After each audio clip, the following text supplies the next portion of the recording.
when he comes back. Yeah, it won't be as vicious as Tavares. It won't. I don't think it'll be. I don't think so. I don't think it's in the nature of Toronto sports fans, Leaf fans. It's not in the nature of that building.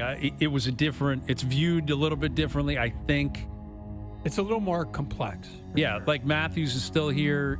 You know, like John was the guy. Like he was the captain. He was the man. He was the face of the organization. Marner's one of them, but he's not the man. But there's an example. I'm curious. I don't remember when that game was. It was a midweek game. I don't remember it all. I just remember like walking through because like where they play. Have you ever been to that? No, I never have. So the old Nassau Coliseum is in like the middle of kind of nothing. It's like in freeways.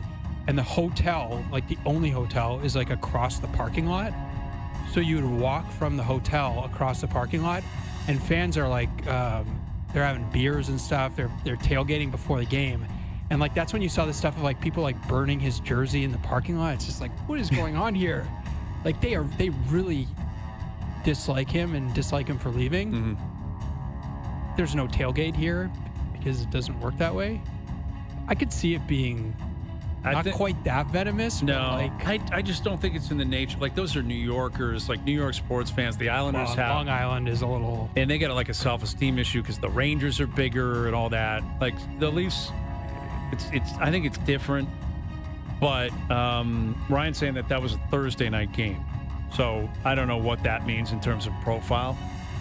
But also, the Islanders are not the Maple Leafs. Like this is Toronto. This is the epicenter of the hockey world. This is Marner's return.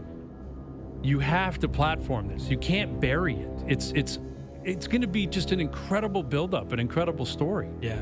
Like it's worthy of a prime time, like Saturday night.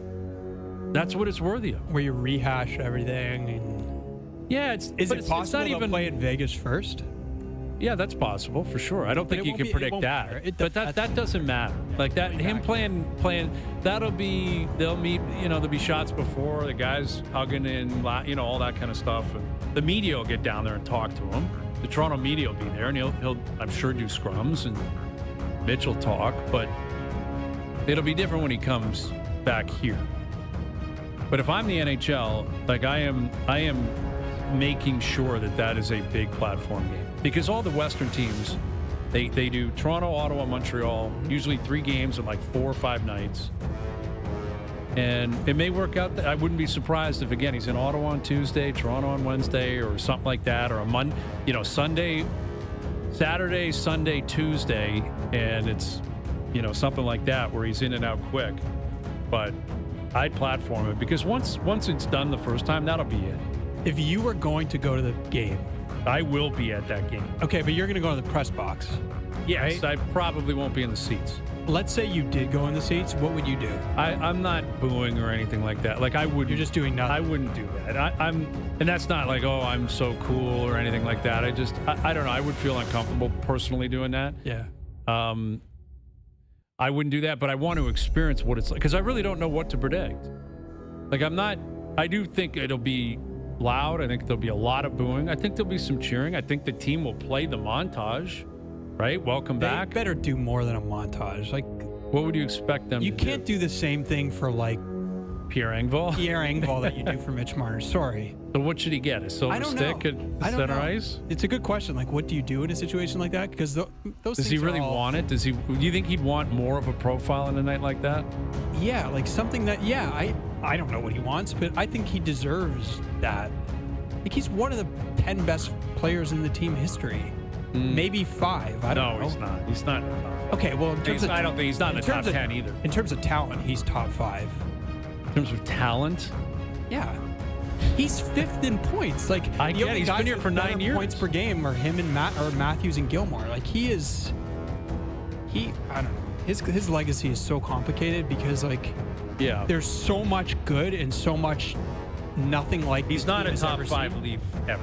I mean that even if he re-signed, I would say that he's not a top 5 Leaf ever. He's not greater than Matthews. He's not greater than Gilmore, in my opinion. Not greater than Sundin, Sittler, Salming. Okay. Like, you can go on. So you're right. He's top 10. Yeah, and I mean, I haven't even mentioned, the Dave Keons and the guys that actually won when they were Maple Leafs. Sillaps and Tim Horton, guys like that. I mean, it's difficult to go that deep into the history, but you have to consider them. Okay. I think he's going to be underrated in time, and I get it. Like the playoff stuff, how can you not factor that in? But like, he's like nobody the team has ever had, and maybe like the team won't ever have again. Like how many players are like that in the league, where you're one of the best defensive forwards, but you're also like this A+ passer, and your vision, and I don't know. It's too like honestly, like I wrote a big thing for The Athletic a few weeks ago, looking back at everything. It's just sad like that it ended the way it did. Like I don't care. Like I'm not a fan. It doesn't matter to me. But it should have been an amazing story. And yeah, it's too bad. Like all these little pivot points, they screwed up. The team screwed up. He screwed up. Yep. Yeah, they're both totally guilty of the position. Should not have happened. You're right. You're 100% right. Well, and then as you transition, you mentioned LeBron, where this is quite something because he by all accounts he opted in because the Lakers wouldn't give him an extension. So the Lakers were basically like, you can either opt in or you can leave. Like, it's your call. So he opts in for the first time in his career. He's a lame duck player. He's never been a lame duck player in 23 years. And when he was a lame duck, he was like, it was his choice. Well, right? There was exactly like a player option. He had always a player option. Yeah. Yes. This is basically the Lakers saying at the end of the year, you're probably out of here. But I don't think they owe him anything. Like now it's Luka's team. LeBron has taken care of LeBron for 23 years. And the teams have benefited greatly from that. And in his prime, he had all the power and he had earned all the power. He's not in his prime. You're 40, 41 years old now. The Lakers don't owe you anything. It's Luka's team now. Like they made that decision. When Luka became available, clearly you've got to put all your eggs into that basket. Did you see the statement, the Rich Paul statement? Which one? So Rich Paul released a statement, I think it was to ESPN and maybe it was to The Athletic, basically saying LeBron wants to be on like a championship team and he hopes the Lakers are prioritizing. They're not going to do that. Of course they are. Like, it's like so passive aggressive. What do you think they're doing? Like, do you think they're just like, wow, we got Luka, we can just relax? No? But I don't think they feel like LeBron can contribute to that. Like, I think that's true. They were the number 3 seed in the West last year. They got pumped, man. They lost at 5. Well, they had no center. But they haven't really addressed that. Well, they have 8. They got 8. Good luck. I don't know, man. It's just like this stuff. Like I love LeBron, but like this stuff is kind of. It's very LeBron-like that this is how it's going to end, with kind of like a disruptive, woe is me, passive-aggressive. It's like you could have just, it's 50, I think it was 50 million, 52 million, something like to opt in.